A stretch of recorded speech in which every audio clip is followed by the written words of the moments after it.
राजनीति की। बड़ी खबर, 10 सीटों पर वोटों की गिनती शुरू हो गई है। बड़ी खबर, इस वक्त की ब्रेकिंग न्यूज, इस वक्त की बड़ी खबर, 10 सीटों पर वोटों की गिनती शुरू हो गई है। उत्तर प्रदेश की 9 सीटों पर वोटों की गिनती शुरू हो गई है। 8 बजते ही घड़ी की सुइयों ने 8 बजाया और उसके बाद वोटों की गिनती शुरू। सबसे पहले पोस्टल बैलेट की गिनती होगी और उसके बाद ईवीएम से काउंटिंग स्टार्ट हो जाएगी। यहां पर बड़ी खबर इस वक्त की, उत्तर प्रदेश में 9 सीटों पर बाई इलेक्शन हुए, उत्तराखंड में 1 सीट पर बाई इलेक्शन हुआ और यहां पर अब काउंटिंग स्टार्ट हो गई है। बड़ी खबर, कुछ ही देर में शुरुआती रुझान आएंगे। न्यूज 18 सबसे पहले इन शुरुआती रुझानों को अपने दर्शकों तक सबसे पहले पहुंचाएगा। बड़ी खबर यहां पर हम बता रहे हैं आपको, पोस्टल बैलेट की गिनती शुरू हो गई है। इस वक्त की बड़ी खबर, और उमेश श्रीवास्तव ग्राउंड जीरो पर लगातार बने हुए हैं। मुजफ्फरनगर के मीरापुर विधानसभा सीट पर उपचुनाव और वहां पर उमेश श्रीवास्तव मौजूद है काउंटिंग स्थल पर। उमेश, काउंटिंग स्टार्ट हो गई है, पोस्टल बैलेट की काउंटिंग शुरुआत में सबसे पहले हो रही है।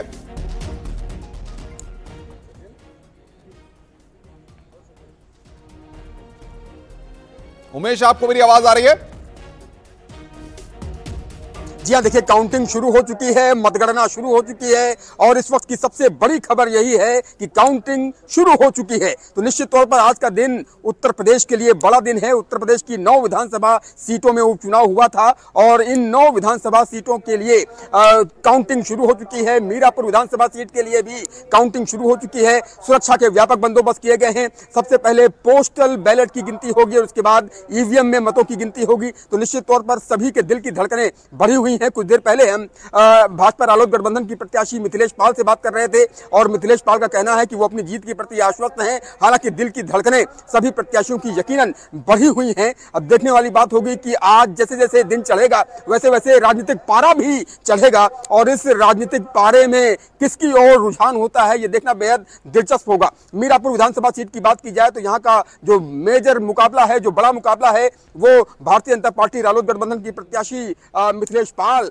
और समाजवादी पार्टी की प्रत्याशी सुम्बुल राणा के बीच में है। तो देखने वाली बात होगी कि इस रोचक मुकाबले में किसके हिस्से में जीत आती है और किसे हार मिलती है। हमारे साथ हमारे सहयोगी दिनेश पवार जी भी मौजूद हैं।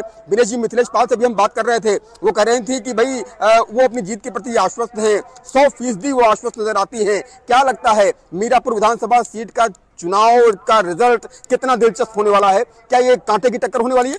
बिल्कुल निश्चित तौर पर दिलचस्प है, कांटे की टक्कर भी है। अभी सबसे पहले जो अभी गिनती शुरू हुई है उसमें बैलेट पोस्टल की गिनती होगी, 160 है, सबसे पहले उनकी गिनती होगी और उसके बाद ईवीएम की गिनती शुरू होगी।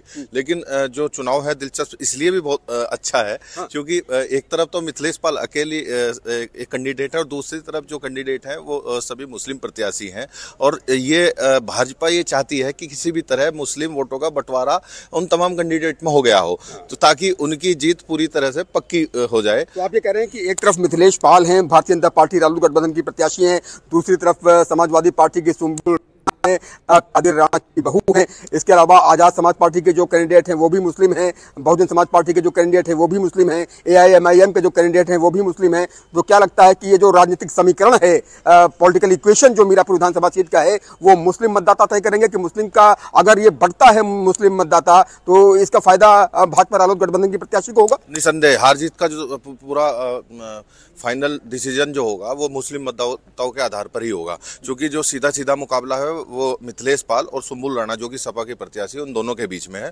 मगर जीत हार तय करेगी कि मुस्लिम जो मतदाता है वो कितना एक होकर उन्होंने वोट की है या वो भिन्न भिन्न जगह बटे हैं। अगर वो उनकी जो वोट है वो बटी है तो निश्चित तौर पर रालोद प्रत्याशी मिथिलेश पाल को फायदा हो जाएगा। अगर एकजुटता से मुस्लिम मतदाताओं ने वोट किया है और वो जिस प्रत्याशी को भी उन्होंने किया है, आएंगे आपके पास, दिनेश आपके पास भी आएंगे तमाम